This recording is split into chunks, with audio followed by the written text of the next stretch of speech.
We're going to dive deep into the book of Matthew. I'm going to give you three keys that's going to help you understand why every verse is in the book of Matthew. These three keys are going to help you understand. You don't have to know specifically the whole entire context, but with these three keys that I'm going to give you, you simply rely on the text, and the text will simply explain what the word says. Because what the word says is, of course, and what the word means is what the word says. And so we focus directly there on the text. And so these keys are going to help you out. Hey, good to see each one of you. Congratulations to Kirsten.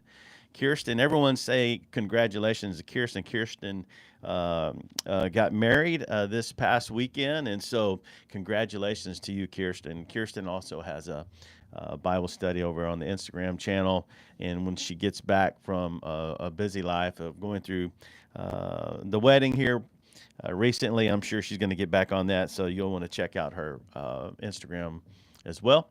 Debbie, good morning. How are you? Hey, be sure and also get your communion cups. We're going to have communion together the second weekend of November. We'll ship them right to your door. You just choose the country that you're in. You can see those down in the box below. We're going through the Bible verse by verse, Genesis to Revelation. This is episode 365.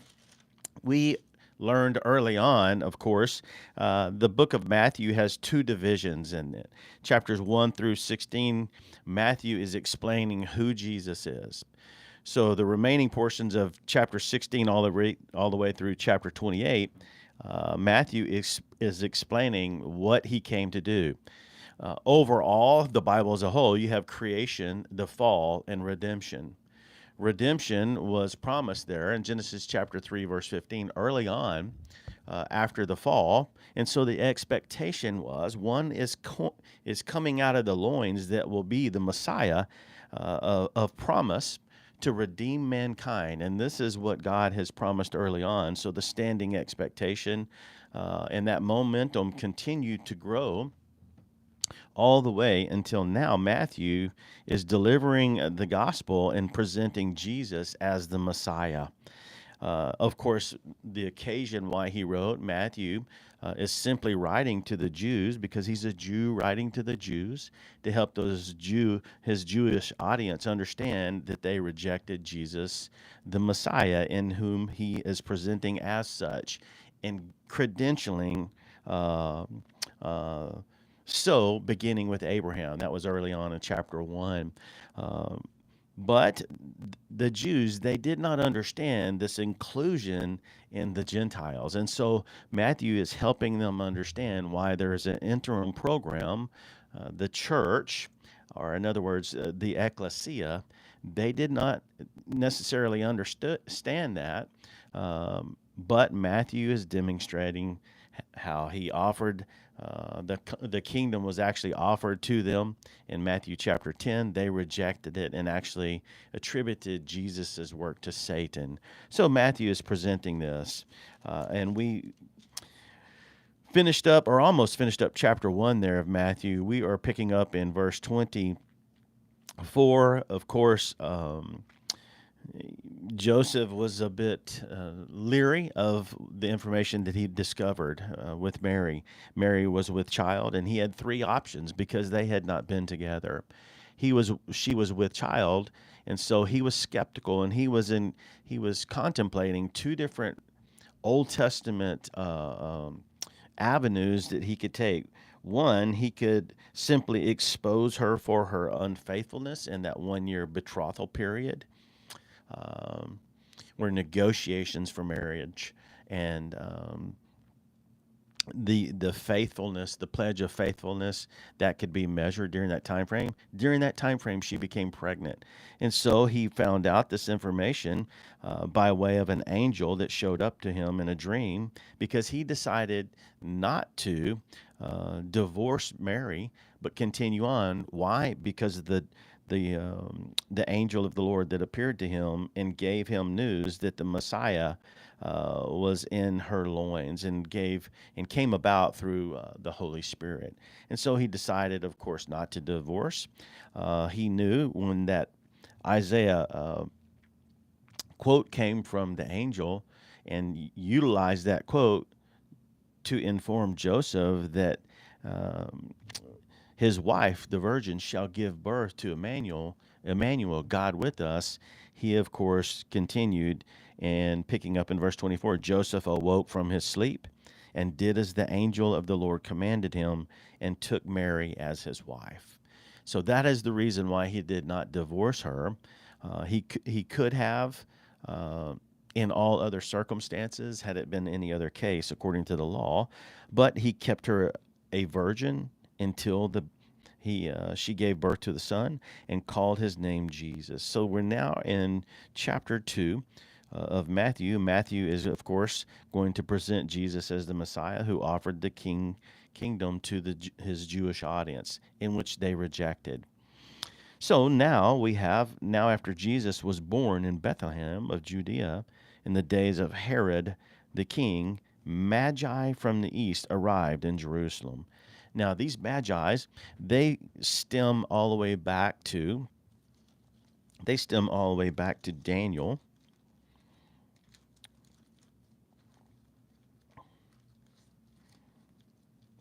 the book of Daniel here early on.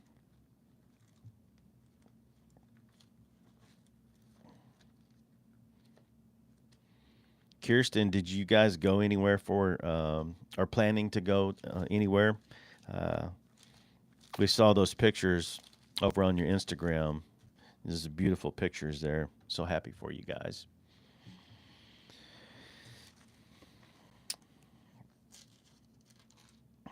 So these magi here, they stem all the way back to Daniel chapter 2,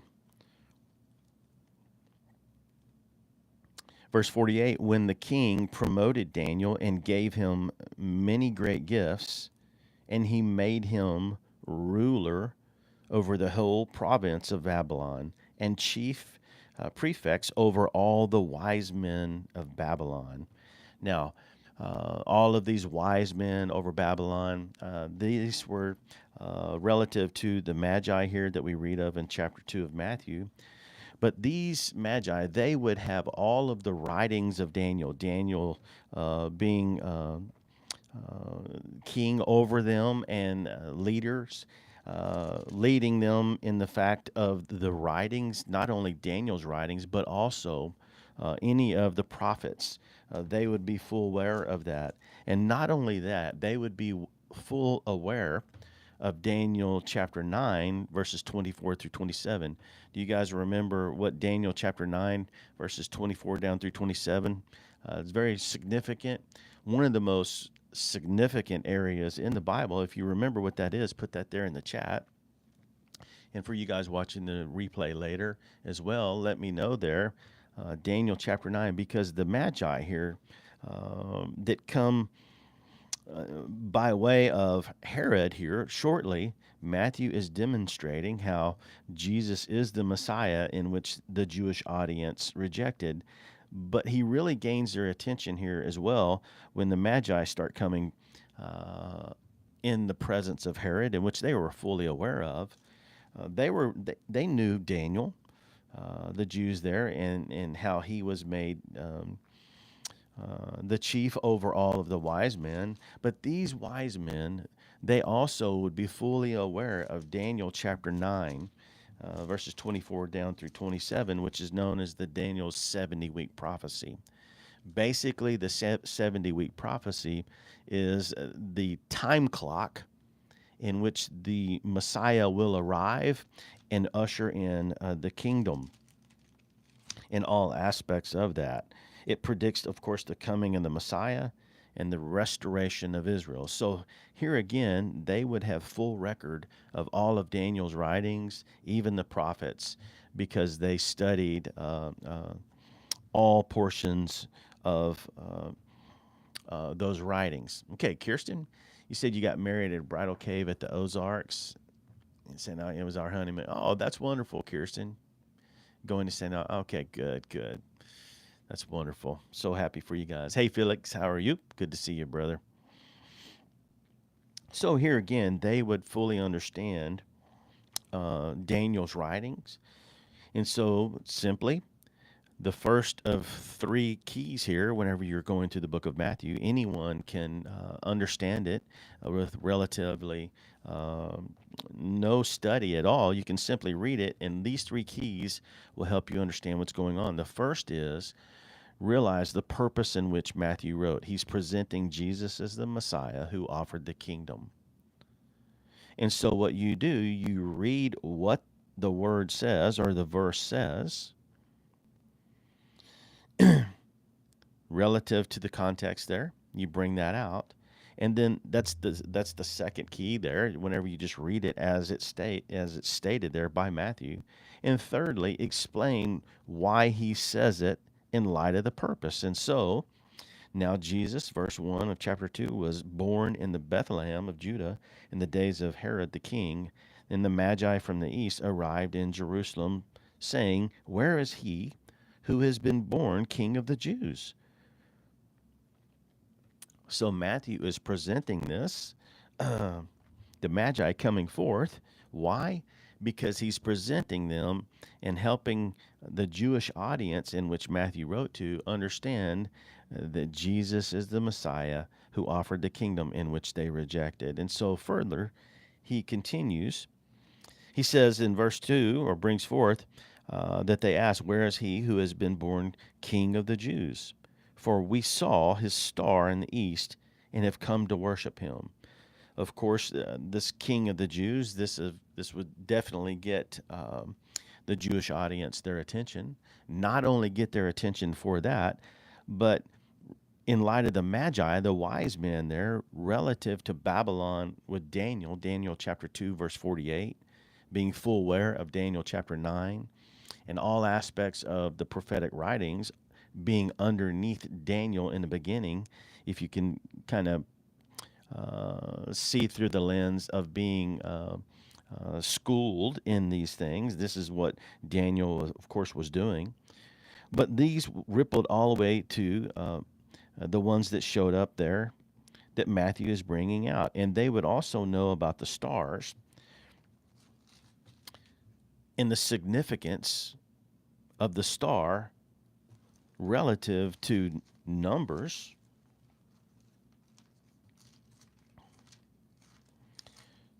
Numbers chapter 24.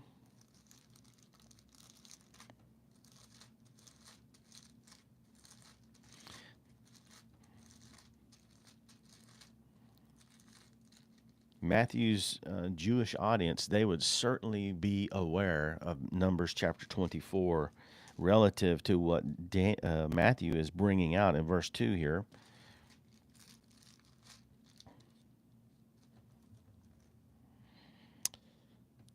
Because early on in Numbers chapter 24, we covered this extensively in episode 114. This is episode 365, so it's been a while back. But back there in Numbers chapter 24, this oracle from Balaam continues and says, I see him, but now I behold him, but not near.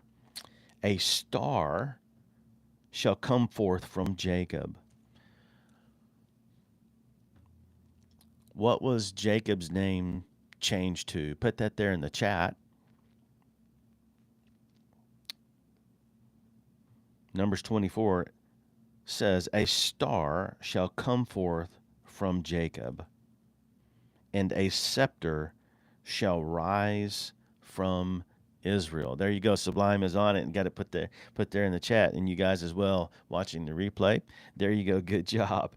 And so this is very significant. This star coming from Israel, the scepter that shall rise up out of Israel, stems all the way back to Genesis chapter 1 through 11 was the beginning of the human race. And then we got to Genesis chapter 12 through 50. This new nation of Israel is born out of. Jacob's name was eventually changed to Israel. And then we have Genesis 49 and 10 that talks about this king relative to Genesis 3 and 15. The coming Messiah will come through Judah, Genesis 49 and 10. That replicated all the way, of course, to the book of Numbers. Numbers 24 and 17 puts significance on this as well. This star, relative to the Magi that studied under Daniel, Daniel chapter 2, verse 48, now brings in this star based on what they had studied, even beyond the manuscripts, because that's what they did. They studied astrology and everything. But it was significant because the very one that Jesus is presenting, or Matthew is presenting, is Jesus, the Messiah, the fulfillment of Genesis 3 and 15, the very one coming to restore mankind. And why can he do that? Because Revelation chapter 22 and 16, I, Jesus, have sent my angel to testify, he told John, to you, to these things for the churches. I am the root and the descendant of David, the bright morning star. This is he. There ought to be an amen for this and flooding those likes across the screen. This is who Matthew is presenting, Jesus as the Messiah. And so therefore, of course, when we read here in verse 2, that they asked the Magi, where is he? That's a capital H there. Who has been born King of the Jews, for we saw his star in the east and have come to worship him. That word worship, when you look at it in the Greek, it literally means to bow down and prostrate oneself before. And this was highly significant. However, verse 3, when Herod, the king, heard this, he was troubled. Now, why would King Herod be troubled at this? King Herod, of course, was troubled by this because he was an Edomite, a descendant of Esau. Now, if you want to throw some of the comments there in the chat, why would that be a problem? Why would him being an Edomite, have an issue with a Jewish Messiah arriving at the same time he is reigning as king? That is Herod. Let me know there in the chat, or for you guys watching the replay later. But most recently, while you guys are putting that in there,